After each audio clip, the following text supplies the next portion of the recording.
Hi, welcome back to another episode of Real-World Serverless, a podcast where I speak with real-world practitioners and get their stories from the trenches. Today, I'm joined by Mark White, who is a principal engineer at Dunelm. Hey man, how are you doing? Hi, good, thanks. It's great to be here. Thanks for inviting me along. Yeah, I've heard a lot about Dunelm and the work that you guys have been doing from friends at AWS. People like Heito is always talking about you guys, so it's really good to really finally have you on the show and tell us about your sort of journey from running on premises to moving to the cloud and using a serverless first mindset as you build out new architectures and the new capabilities. I guess before we get into that, do you want to take a moment and just introduce yourself and explain to the audience what is Dunelm and what's your responsibilities over there? Absolutely, thanks. As Jan said, I'm Mark, one of the principal engineers, one of six of us, overseeing the engineering chapter at Dunelm. I guess with our architecture, we're moving into serverless, as you probably gathered from why I'm here today. But first of all, Dunelm. So Dunelm are primarily a homewares market leader. We started on a market stall in Leicester, and we've since built a bricks and mortar estate of around 180 stores. But with everything moving online these days, we also saw that as an opportunity to capitalize on online sales. So back just before I started, a decision was kind of made that the current platform was not scaling to the aspirations we had, and we had an opportunity to really dive into how we could make it a kind of a platform that could serve our future need as well as the current need. But also things like cloud were emerging. There's the usual providers were available to us. But at the time, we had a director of engineering who made a decision within good faith that it would come and be fruitful for us, which was to have a target architecture of serverless. For us, that doesn't really mean that everything is serverless. That means that it should be our first mind thought. Things that are obviously suited to better placed maybe data centers or server instances across the platform. They do exist today. And as we migrated through, we were able to make those decisions as and when we needed to, but it was always with the mindset of being serverless first, which, as I'm sure anyone who's learned serverless coming from a server background, there's a bit of a mindset shift into exactly what you're controlling. All of a sudden, you're no longer writing code that is deployed in a certain way. That means it's very well governed by other teams, but actually you're a bit more free will. So in one respect, you have some great autonomy, but equally, you do end up with a lot more hats to wear to ensure that you're delivering the best possible software solution. Yeah, I guess it's always that great Spider-Man quote, right? With great power comes great responsibilities. So Absolutely. so all this control and things like that you have, which is great, but then at the same time, you got a lot of responsibilities on your shoulders on top of the actual job that you're supposed to do in terms of building new features and fixing bugs and all of that. Personally, when I was I guess back in the day, I was spending maybe about 70% of my time just looking after machines, essentially, and spending maybe 20-30% of the time actually working on features. And that's one of the things that serverless has really just unshackled me and released me from a lot of responsibility that doesn't really add a lot of user-facing value. I mean, people expect them to be there, but they don't. I don't have to be the one to provide those capabilities, the scalability, and all of that. I'm really happy that someone else is doing a better job than me to make those things happen. Yeah, there is certainly a lot of comfort that we take, and I think it's almost taken for granted these days in terms of deploying a serverless architecture that it's almost I'd say 90% of the time is secure by default. It's pretty well founded, and you can just use it with a really low cost handed over to us because AWS has done such a great job at making their platform so scalable. Obviously, you pay for what you use. So if you don't necessarily have the customer traffic that you desire, you don't pay for the traffic.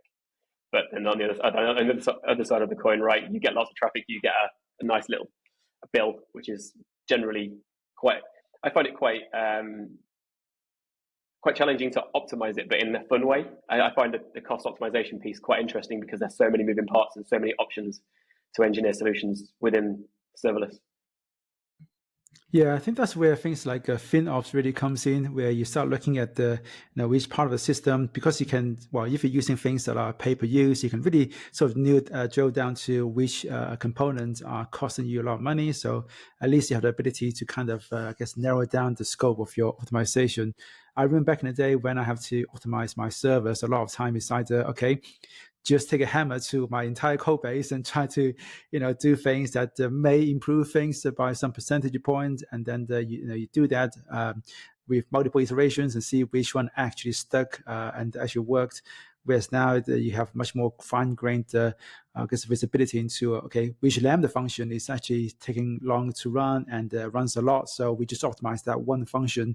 And yeah, but certainly on high throughput systems, serverless components can still be quite expensive when you're running at a really big scale consistently. And I guess going back to what you said earlier about making that decision to go to the cloud and go to serverless first, when was that? So I guess when was that? When was the start of that journey? So I've captured it as around 2018. So it was, I think, just a year before I joined Dunelm, which meant we were into it when I arrived as an engineer, but it was still a very empty landscape in terms of the community that exists today was not really available to us. So making that decision, whilst it was a decision to move to serverless, it did come for Dunelm as a re-platform with a brand new front end as well. So the current system we were using was built up of WebSphere commerce, so it had its own kind of front end, it had its limitations, so we were aware of those. And by moving across to a new front end, which we chose React for, the back end kind of needed to change anyway. So we had a really good opportunity to move into that space. Although, as I said, it's the limited documentation, examples, what we know today just was not around. So we had to put our best foot forward and really learn on the job. We were in a great culture of we had, at the time we had no internal capability, but we quickly built up expertise via contractors, via bringing people in that had more experience than we did, although experience at the time was probably quite limited across the serverless space anyway. Like you say, you call that Hator there, a key person that was able to invite us to meet with many people from AWS that were able to give us that internal guidance as well.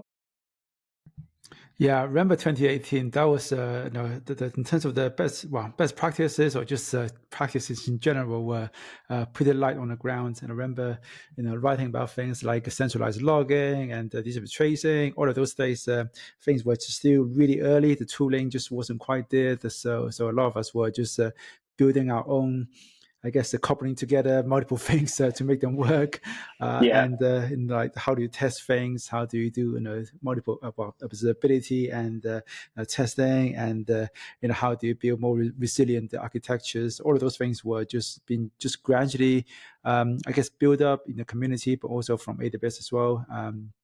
But yeah, back in 2018, that was definitely a lot of challenges that we have to face. Well, we luckily don't have to really think about too much anymore.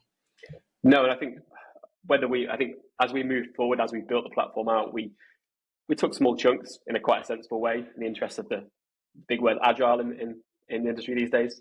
But we bit off small little chunks, and as we did that, we were able to learn and grow. So whilst we may not have had the best patterns in place that we know of today, we certainly had patterns that were available. The ones I can think of is SNS to an SQS to a Lambda to fan things out, API gateways to orchestrate a lot of systems, microservices together. The communication was REST, as opposed to what we could do now with event bridges and event systems. And although they may not have always been the right solution, as we know today, it actually gave us the ability to go, well, we know how that works. So when you build a new system, it was, as we were growing the teams, it was really nice and really easy to say, we know how to observe and trace the distributed system of API gateway, Lambda, SNS, SQS, another Lambda, for example, with a database in the middle. They were very common patterns that we could use. We may not have been using the enterprise architecture descriptions for them, or we may not, but ultimately as a team, we knew exactly what we could deliver with them. And when we start bringing, because we are quite a large business now, but as you're bringing more people on, you get more people that are focusing on security, you get more people focusing on observability, performance, all those different pillars within what a software application is these days. And as they were growing, we could represent that quite easily. By including that common pattern at Dunelm, it allowed us to move quite quickly. And then we could go back to refactor as and when we know. It's just today I was listening to a Greg talk from reInvent on the train down, which was talking about refactoring on serverless.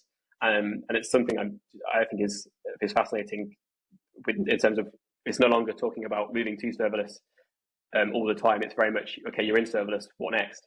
And it's really like, as of today, using those API interactions that are available for all those SDKs pretty much natively within AWS, and moving away from your application code doing those orchestration pieces.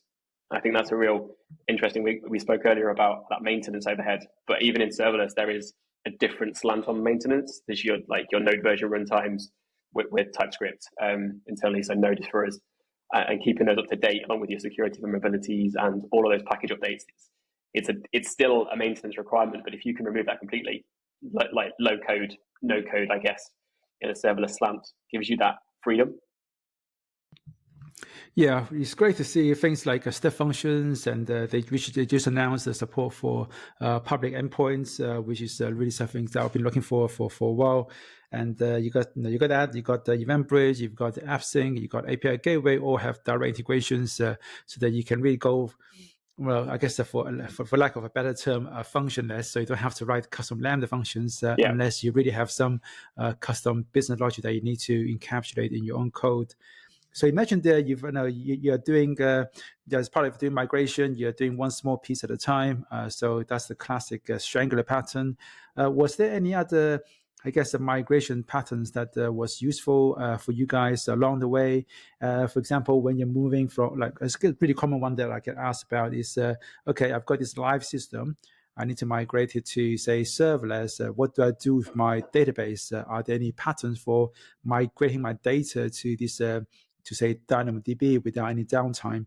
Are there any sort of other patterns that you guys used as part of your migration? I don't think, from memory, I don't think there were. And the reason for that was because of the new roadmap for a new system. Typically, the database was, in essence, quite removed from us. So it was easier, rather than migrating chunks of data out of it, we would actually, because of the new front end, the new back end, the new governance over the core systems, we were able to start quite fresh on those databases, and actually make it more microservice orientated. This microservice is focused on purely account management. This one is focused on purely products, rather than having to rely on that central source and migrating out.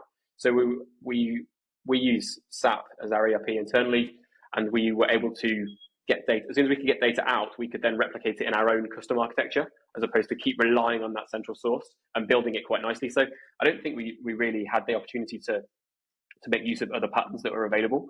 But the strangler pattern was commonly used because just the way that the nature of things were, we'd almost have to rebuild both sides of it, and then we could turn it off. Whether that be in part more functionality, or in some cases just because of the nature of the business requirements or the priority of the system, it was a complete rebuild before deprecating the old. Right. Okay. Yeah, I guess that makes a lot of sense. And I guess so, as part of the migration, you had, I imagine you had lots of people that's already working at the company and are already used to doing things a certain way, in a serverful way, doing stuff on premises, which is obviously very different from operating in the cloud, let alone operating with the serverless technologies. One of the common challenges I've seen clients run into with this kind of migration is it's not so much the technical, but it's usually the cultural side of things. Was there any particular challenges, or I guess in terms of that, making that cultural shift, that that mindset shift that you guys experienced, and did you find any, I guess, patterns towards making that transition easier for your engineers? So when we first started out, with very, very few team members internally, and that kind of formed into component-based teams, which I believe was basket, checkout, and a few other functions within that space, which worked really well to get us up to speed and get us moving, so the ball was rolling. However, ultimately, when you're talking about a customer journey, it interacts with all of those parts, which created silos, created knowledge silos, and the culture. Because it was so new, people were engineering in a certain way, so those patterns didn't often replicate between architectures and between teams. So when it came to testing it, I think that was the limitation that really made us think, well, how can we make this better? Because each team could confidently say, my system works, but with the limited communication that was happening and knowledge sharing, it got to the point where you could only really be certain that the solution was working in production or in a integrated environment, and that came with its own challenges. So as we've kind of learnt that, we've got the ball rolling, it's great, and we've iterated a few times on that now. We now kind of loosely work towards the Spotify model. There are a few exceptions in there, and the business being, I think there's 20 odd teams with us now, so there's quite a large spread of people and quite a large roadmap to deliver quite frequently, was to move that needle and make sure we've got the space for engineers to talk to each other, for knowledge to be shared, for patterns to be shared, and that we still kind of really like the Spotify model, and it works to make sure that we've got the right people in the right teams that we can upskill in the right way. I oversee part of the engineering chapter, and that's really helpful to be able to pick up like little initiatives from different places and hand them around and say, guys, have you seen this? Rather than relying on like a central source or a central guru that's going, this is your direction, go. It allows the teams to come up with their own solutions, and if we believe it to be innovative or cost saving or performant, we then make a really good point of sharing that around, because they've built it, they've got the knowledge of how and why they did it that way. And it's, in order to enable that, we don't really have approval boards. We have like review forums, and that can be bringing feature and architectures to a open table forum, really, that allows anybody to attend and contribute, whether it be security, a production person, a product person, or another engineer. We like that kind of forum to be open, to be able to ask the smaller questions around, why have you done that? How do you thought about this? This looks different to what we've done in the past. How do you explain that? And it really brings the level of engineers up to a really good standard to be able to engineer it themselves in the future if they haven't done it before.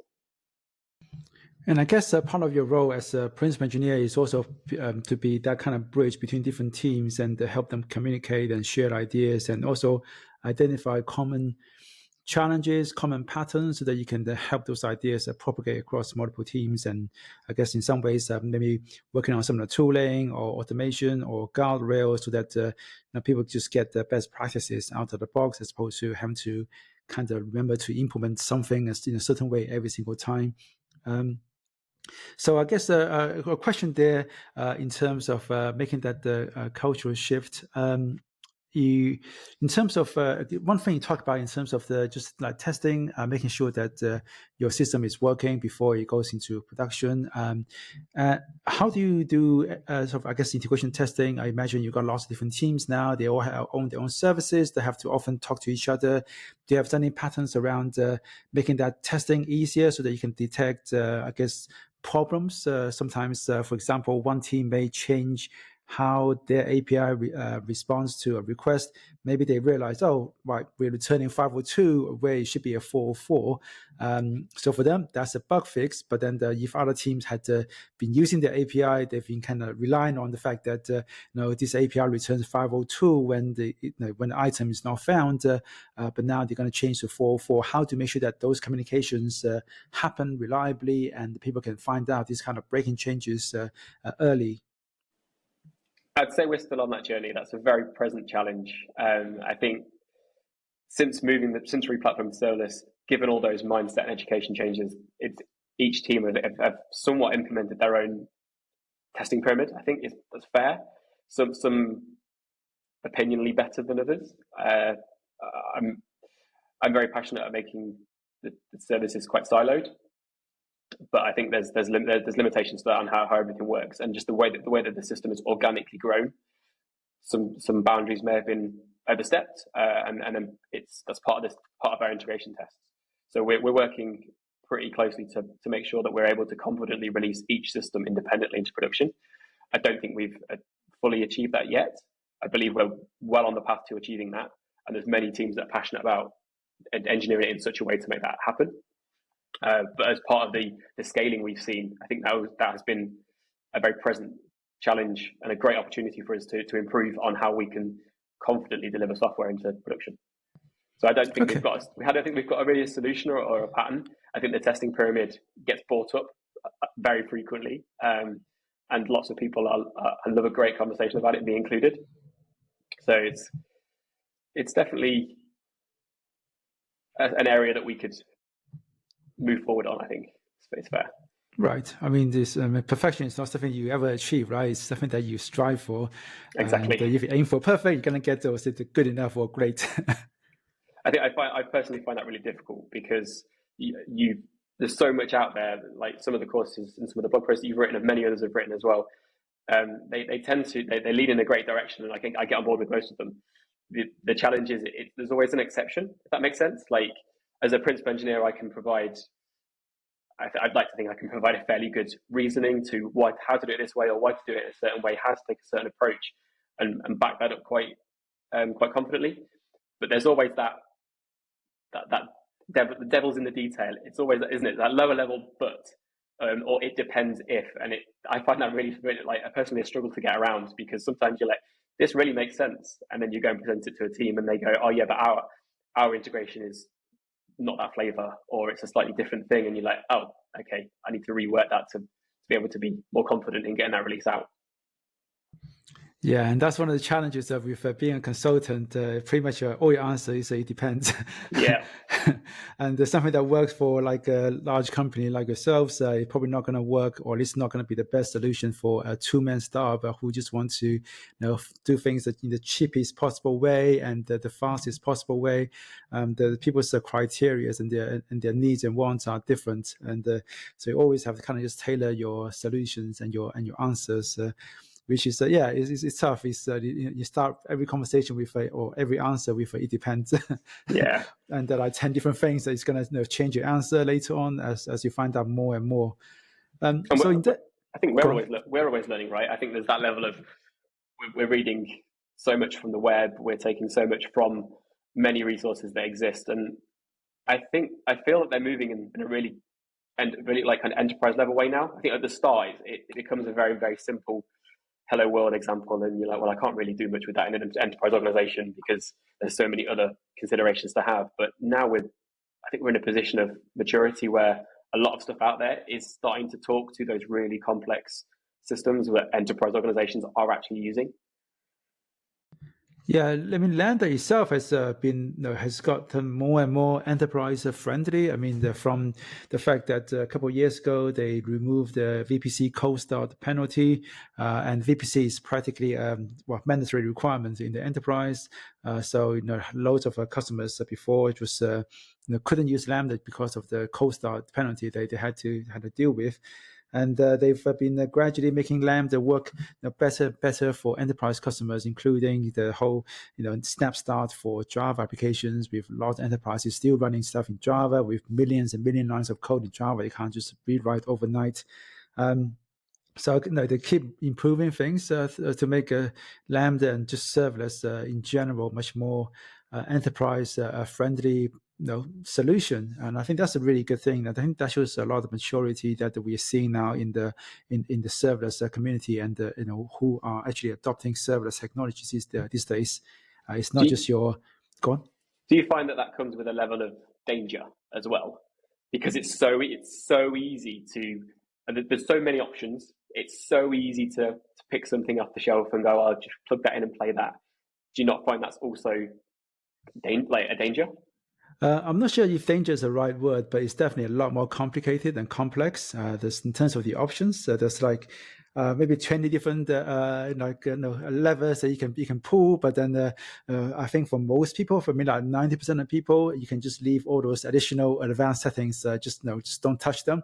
I mean, nowadays for my own projects, I'm probably still using the same sort of default way that you do Lambda, uploading zip files, JavaScript, and no VPC. So a lot of the things that's come out in the last couple of years I think they're designed to unblock use cases, especially in the enterprise. But at the same time, they are released to everybody. So regardless whether or not you need it, those things are becomes you have something that you have to kind of think about, and you have to make decision on. So it definitely becomes something that I guess there is some danger there. There's someone would try to use say container images where they don't really need to, and then introduce more complexity into their deployment pipeline.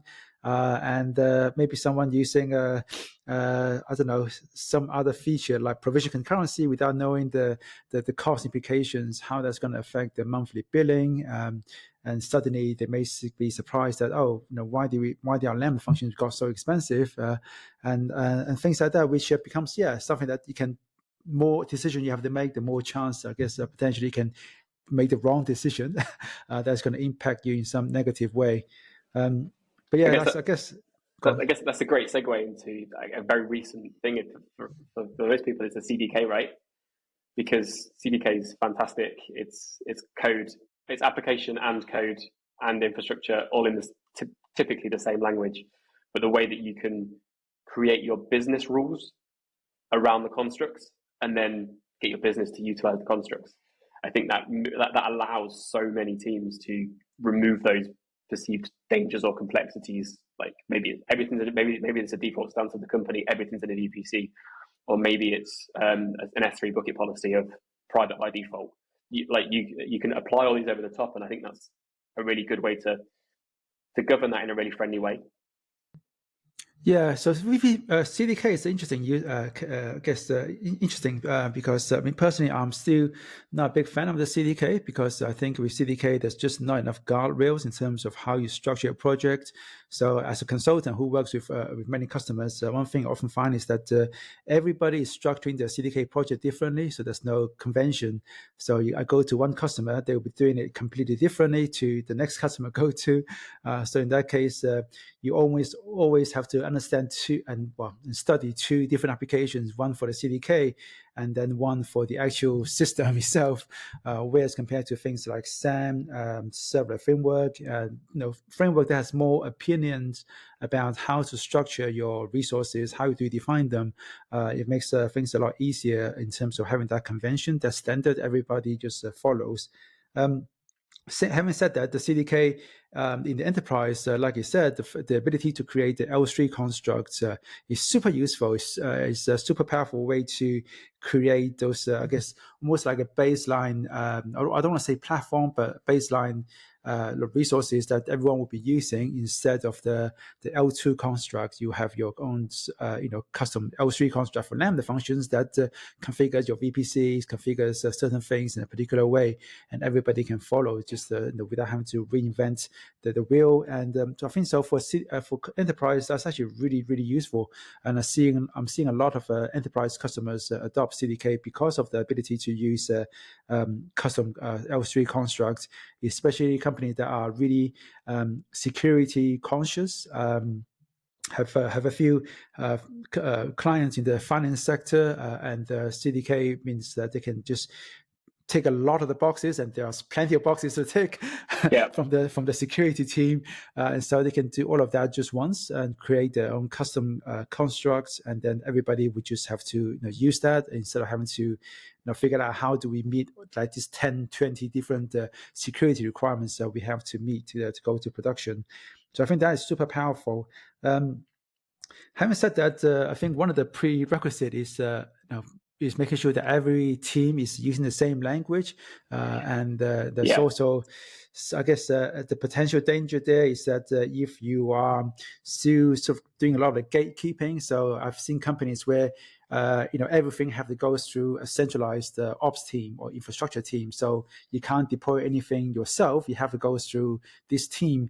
And if you use CDK there and you support different languages, then you create a big bottleneck in your infrastructure team that have to support CDK applications in languages that they don't use themselves, and they're not the application developers themselves. So that becomes something that's really difficult to deal with.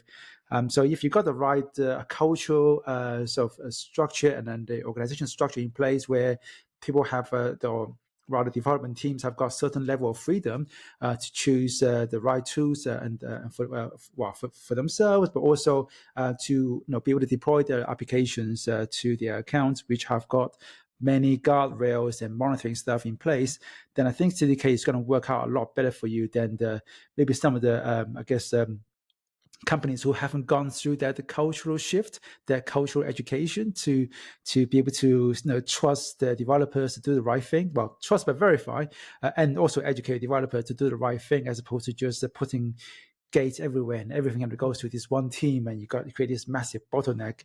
So I've seen examples where that ends up badly, but also at the same time, if you put in some of the hard work to educate your team, to level them up and to teach them how to do the right things, then CDK can be a really powerful tool in the enterprise.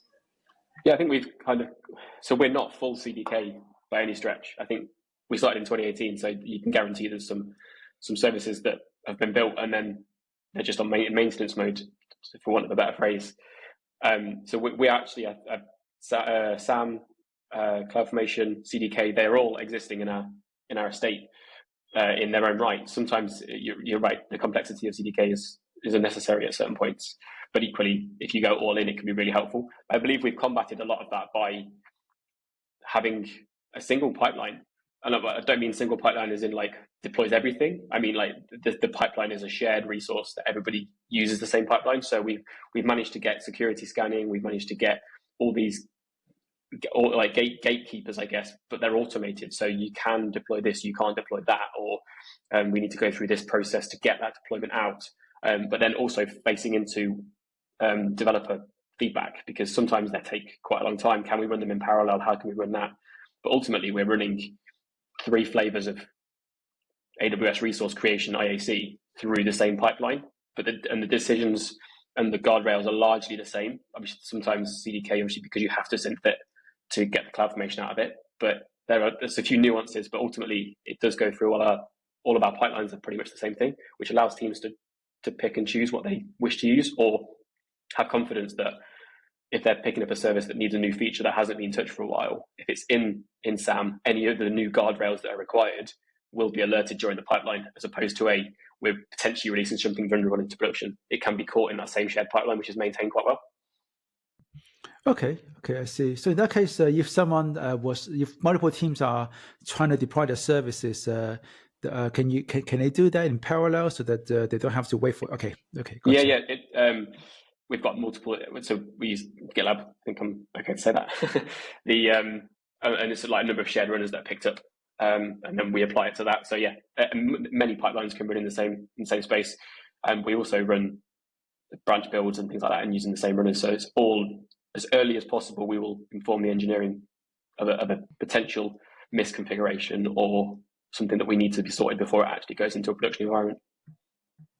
Okay, gotcha. So just the pipeline configuration itself is all centralized in one place, so that all the guardrails, all the security checks, all of that is happening, and configured in that one pipeline that everybody uses. Yeah. There are obviously variables that you can pass in from your own repo, but you use the shared pipeline and then pass in that configuration, which can play nicely with your configuration. Whether it be maybe you're deploying monitors via some the scripting language, or whether you're using Terraform in that library, that they can be pulled in and dropped out, modularized quite nicely. Okay, I see. So in terms of, I guess I kind of touched on this earlier. In terms of education, what do you guys? How did you, I guess, educate your existing engineers, and also how do you make sure that when you onboard a new engineer, they are quickly caught up to speed on both the sort of technology that you use and also in terms of your internal processes, any sort of caveats that you guys are doing specifically within your context?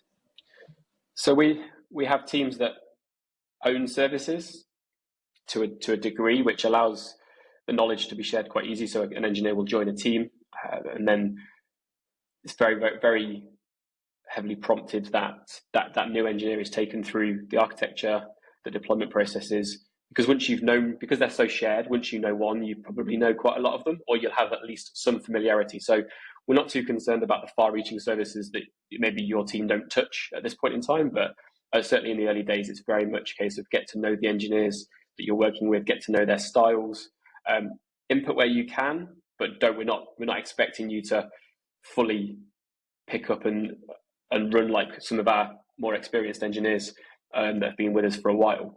So it's very much like pair programming to get the process through, and introducing them to maybe where their passion is first. So if it's architecture or if it's React, we can try and address those quite early on to make sure that they feel like they're contributing. So it's a bit of a learning curve, but a bit of a confidence boost in terms of I can code that, I can do that bit, so I'll do that and execute that really well while I'm learning maybe in AWS. I think we commonly use like the phrase like T-shaped engineer, and that's what most of our engineers are. So they've got a real depth in something, whether that be AWS, whether that be databases or React or CSS or what have you. but they have a breadth across the whole piece. And typically we'll try and address the ones that the bigger gaps to make sure they've got at least some knowledge, so it isn't a completely new thing when they have to work on it in a few sprints time, for example. But there's that. I think they're always buddying up with people as well. So we have quite a thorough onboarding process to make sure that not only is the education for what's missing there, but they're also brought on board with, maybe they haven't worked in an enterprise business as big as ours before. So just making sure that that feels comfortable. But then also meeting the team. So we have a fairly structured team topology, but we really like them to have the involvement with every single person from a networking level, not just a work level, because most of us are hybrid these days. It becomes that. I think that's where the challenge lies. So to have them to be very close to the team, although they may be quite distant in terms of mileage or location, but it's really good to have them having those kind of conversations. Yeah, T-shaped is how I'll describe myself as well. That is I kind of know enough about lots of different topics, but then really just really sort of focus on and specialize in the one particular sort of subset of skills. And I think in my sort of previous companies where I did a lot of recruitment stuff, we also like to just try to identify within a team like which bits of the skill set we are missing, so that we try to hire people with different T-shape or at least speciality, so that hopefully within a team you've got enough coverage of people who are really good at databases, front end, infrastructure, DevOps, and testing, and things like that. So that you've got people who are T-shaped in different with different specialities and things like that. So I think, I definitely agree with what you guys are doing in terms of picking people who are generalists, but then with some specialist expertise in certain areas. I think like the key, above all, like the key behavior is curiosity.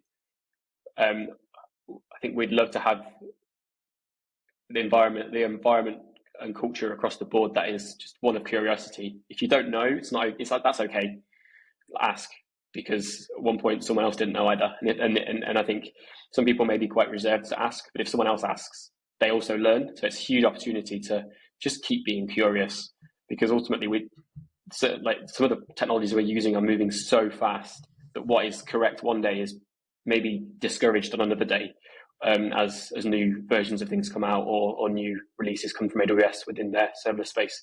So you have to consistently be curious around what's next, and that really kind of lights that fire to keep that T-shape moving and keep that team really on board.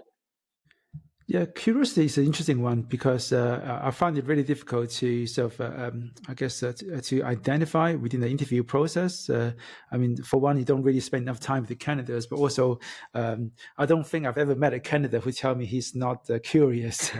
Or he's not like a fast learner. Everyone says that they're fast learner. Everyone says that they're learning something, but it becomes quite hard to actually just identify, the actual behavior that trying to sort of forecast how curious they can be. So that's one of the things that like you, I like to hire people who are curious, but then it's quite difficult to balance, looking for someone looking for only for people who are spending a lot of time on open source projects and trying all the newest, the latest and greatest technologies, with the fact that some people got family and they just don't have as much free time to be able to spend on the contributing to open source projects and things like that, but equally they're just as capable, and once they're in the workplace, for the stuff that they have to learn on the job, they're actually pretty good with going out and finding out the information they need, but also work people who just just don't ask any questions.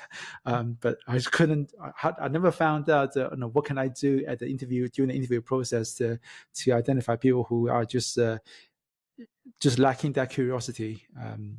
Yeah, that's a tough one. I don't think I have an answer for that. I think it almost becomes, dare I say it, like gut feel, right?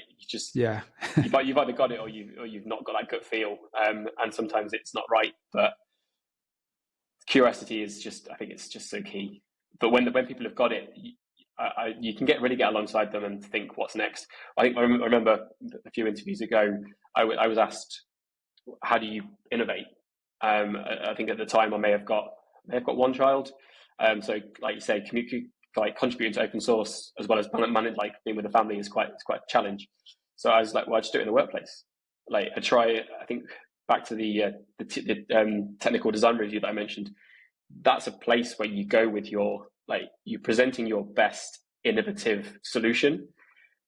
It might not be what you end up with, but at least you're using, like, to try and say, if everything goes perfectly, I'm going to use this integration with this piece. I'm going to use this new thing from AWS because it takes away the Lambda. But ultimately, we all know as an engineering chapter that if a business requirement is there, the right resources will be created as a fallback, because of the business logic that's required, or the hiccup that means you can't communicate with that third party in that way. But at least you're able to present your best, like, intentions. Like, if everything was perfect, this is how I would engineer it, and then work backwards from there. It's quite a nice place to be. Yeah, so, yeah, I'm a big fan of direct integrations and use them as much as possible, especially with AppSync, which has got its optimized integrations with DynamoDB and things like that, which makes it a lot easier. And that's one thing I hope that they do with API Gateway, just improve that direct integration, because VTL that you have to write with API Gateway is just a bit nasty, and it's just not as easy as say AppSync or even step functions. Yeah, I can't say I've tried AppSync too thoroughly, but I've definitely seen some of the releases that have come through recently with, I think it's the JavaScript resolvers and stuff like that. Just makes it, again, it brings it that much closer to CDK kind of, like, it's that paradigm, isn't it, where you go and writing application in JavaScript or TypeScript, you're writing, and it's just a familiarity of the language. As long as it's all integrated, like, implemented correctly, it's perfect. But I do agree with you that the API gateway is a challenge, particularly when you're looking to create a mock API gateway. That's always a bit of a hurdle, but once you're there, you feel such a sense of accomplishment. Yeah, they should make it easier so that you don't feel that oh, I've done something clever here. You should just work, right? Yeah, completely agree. Yeah. Okay, so I guess you guys started 2018. It's been 5 years in the making. And are there any sort of success or failure stories that you can share publicly? Yeah, I think in terms of the platform itself, there's no way that we would have gone through COVID and come out still growing with the numbers of the traffic we're seeing, and retaining as a market leader in homewares, if it hadn't have been for replatform that we've achieved. We achieved it in, I think, quite short space of time comparatively to some, and I think there's still things in there that need to be deprecated, but ultimately the platform is safe, secure, performant as much as it can be. So there's been huge successes there, and we should all definitely take pride in the way that it's come together. And I think challenges, they're probably on a slightly smaller scale, but because of the asynchronous nature that you can deliver with serverless, it's largely gone customer unnoticed. I can't pull on exact times, but actually the use of, like, dead letter queues and SQSs and those kind of patterns that mean that you can ultimately recover from any failure if you implement the right patterns, then it's just superb the way that you hand that responsibility over to someone else. If you architect it right and build it right, you can recover within hours hundreds of thousands of messages, if that were the case. I don't think it's ever got that big, but there's been times where we've had to recover from that, but it's not been as detrimental as it could have been had we been on the original architecture. Okay, so is there any sort of like a throughput numbers that you can share publicly in terms of, okay, before COVID, this is kind of the amount of throughput we're dealing with, and then after COVID, we're now at some other level? I don't think I can. No worries. I think it's really, really difficult. I actually find this quite a difficult thing to present anyway, because what we had before was it was a platform, but as we replatformed, it wasn't a like for like. It was very much whilst we're there, we're going to build this capability and this one, and so you couldn't even compare apples with apples. It's very much the traffic growth is a continued upward trend, but in terms of, like, sessions and metrics, and the platform is receiving less of a squeeze because of it. So whilst it's a really difficult metric, and I'd love to start to sit in front of you and say we've seen a 200% increase in traffic because of this and this, but unfortunately it's a really difficult metric to tease out, just because we've continually added features and iterated as we've gone through the replatform. To go like for like was never really on the table, especially with an unknown stack. Really, we've from a WebSphere commerce place right across to a React serverless application. It's the whole thing is just such a different way of thinking that it's kind of impossible, unfortunately. No worries, no worries. But has there been any sort of like a failure cases that you can share, things that hasn't worked out as well that as you've hoped? I honestly can't think of beyond the odd third party outage that we've had to kind of work around, or we release things in a very iterative way. So in terms of like we make heavy use of feature flags. We've got heavy use of experimentation on the site. So when we release things, if something was to show signs of not performing too well, it's really, really simple for us that we've put the things in place that we can dial it back. So I don't think we've ever been putting ourselves in positions unknowingly that could make it detrimental to us. Both from there's just that mindset of how do we get something from our local machine, even though earlier I alluded to the challenges and the opportunities we've got around testing and that confidence piece. We still we as part of our processes, we put things in place to mean that if it's dropping off conversion rates, or for example, we can dial things straight back. We use that both for security of our platform to make sure our key journeys are working, but also as a way of experimenting with our customers to ensure that the changes that we're proposing that are made are actually moving the correct needle, whether that be performance or revenue. So I'd love to say yes, but actually, as in a principal engineer position, I'm happy that I can say no. That there haven't been any, because they're typically quite small that we can deal with quite nicely, because of the things we put in place, the observability, the tracing we've got, the alerting, the Google Analytics, which obviously every business is using Google Analytics, especially ones in retail these days. So to have that available to us and act upon it means we can pull things so quickly to make it still a platform that performs where we need it to be. Okay, you mentioned the feature flags. That's something that I'm actually really interested in. How are you guys? How have you implemented your feature flags capabilities? So first of all, it was internal. So we had very simple WAF that was controlling cookies that we're setting on and off, that we could roll out accordingly based on a percentage base. So we moved in a very simplistic way, but it worked. It was because it was quite simple. It was quite easy to understand, get your head around, easy to get through. We've since started to move towards Launch Darkly as our feature flag provider, because it just has that extra level of personalization and the extra level of control that we are starting to require as a business to make sure that we can move and correctly divide up and report on how the site's performing in different buckets and audiences of people. I think there's definitely a drive to move into the personalization space to make sure that we're offering all of our customer ranges the customer journey they deserve. And it's how to identify those and act accordingly to make sure that the customers stay as loyal as they can be to Dunelm.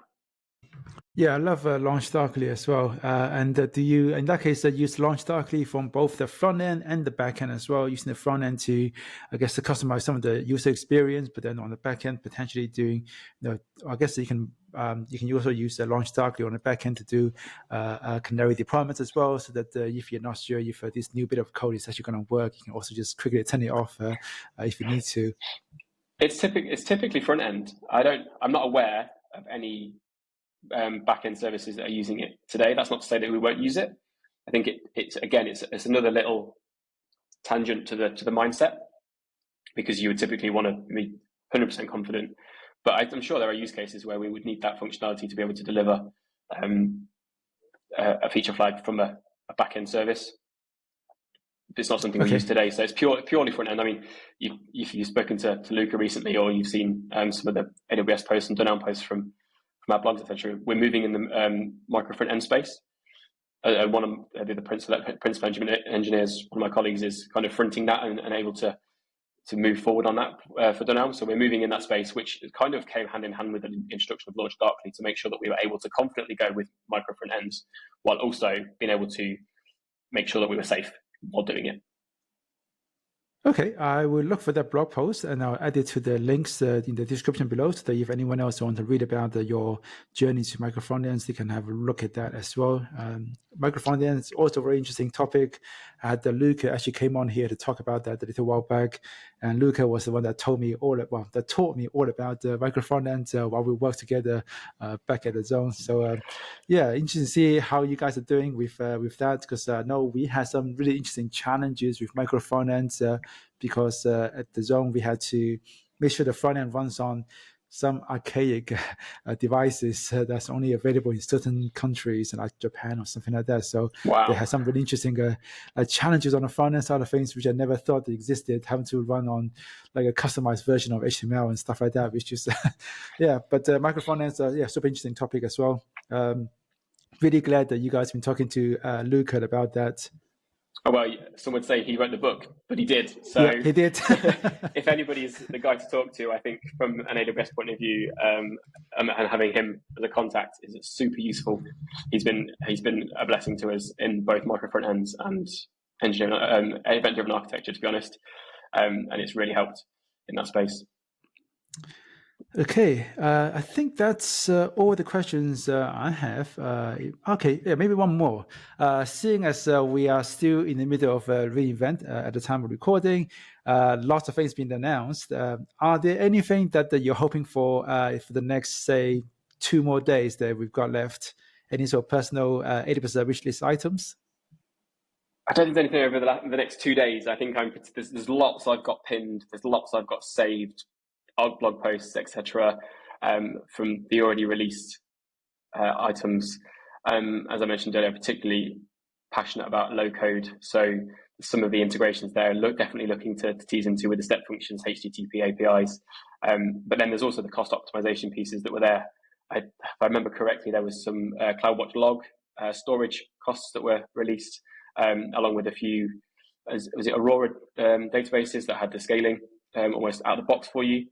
Was super useful stuff to dive into. Very early stages for myself after reading the blog, but there's definitely some things that I'll be diving into and trying to get to grips with, really.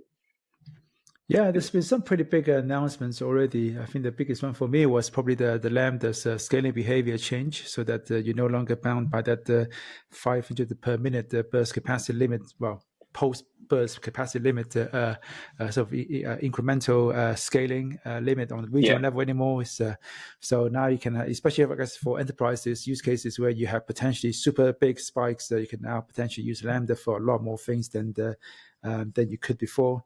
The CloudWatch one is interesting because with the new log class, it's going to be a lot cheaper, but at the same time, you can't use a subscription filter.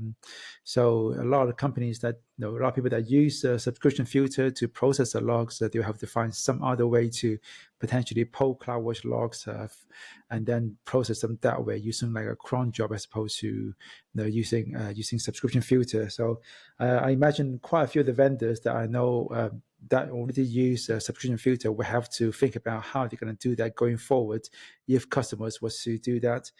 And I think that also works nicely with the new Lambda's logging control, so they can log. I can have the same log group for multiple Lambda functions. So I was actually quite disappointed with that change when it first came out. But then I think it does make sense for people that use CloudWatch and CloudWatch logs insights mostly. I've been using other vendors, so for me it's just okay, another piece of conflict that you have to make. But then yeah, if you're using mostly CloudWatch logs already, it actually makes life a lot easier to be able to put all of your logs in the one place, and so that you can use CloudWatch logs insights more efficiently. I think we also use another vendor for our logging, log capturing, and like APM and monitoring and etc. But I'm always trying to keep an eye on what's available within the AWS console. I think some of the powerful stuff it has to come from them first, right?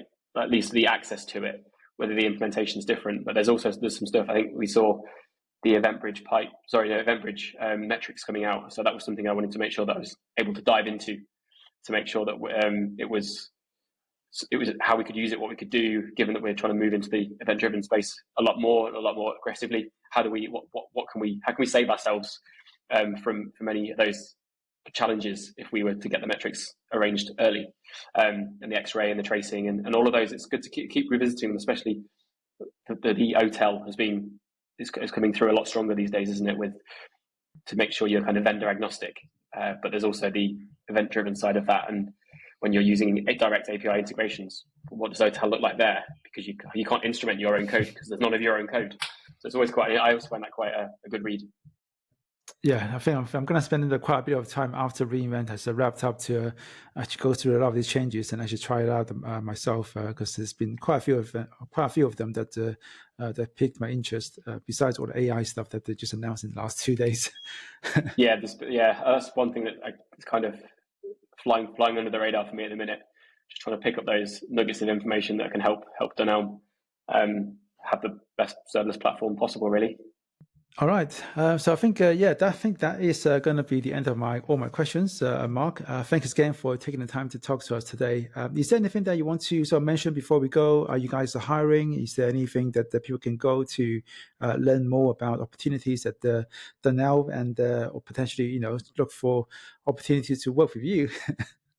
So unfortunately, at the minute, as of right now, I don't believe we're hiring.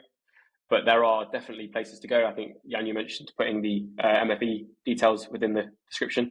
I'll also share the Dunelm blog, which kind of gives a bit of a sneak preview as to how we operate, what we do, some of the cultural things we've got going on, and some of the events that we run internally, from hackathons to IT awards, and that kind of gives an insight into Dunelm's technology, really. So I can share those with you, and you can add those if that would be fantastic. Yes, please. If you share that with me, I'll put that in the links in the description below, and so people can then go and find it. Brilliant. Thank you very much for today, Jan. I appreciate it. Thank you for your time. Thank you, and goodbye, everyone. Thanks for listening. Thank you all. Bye-bye.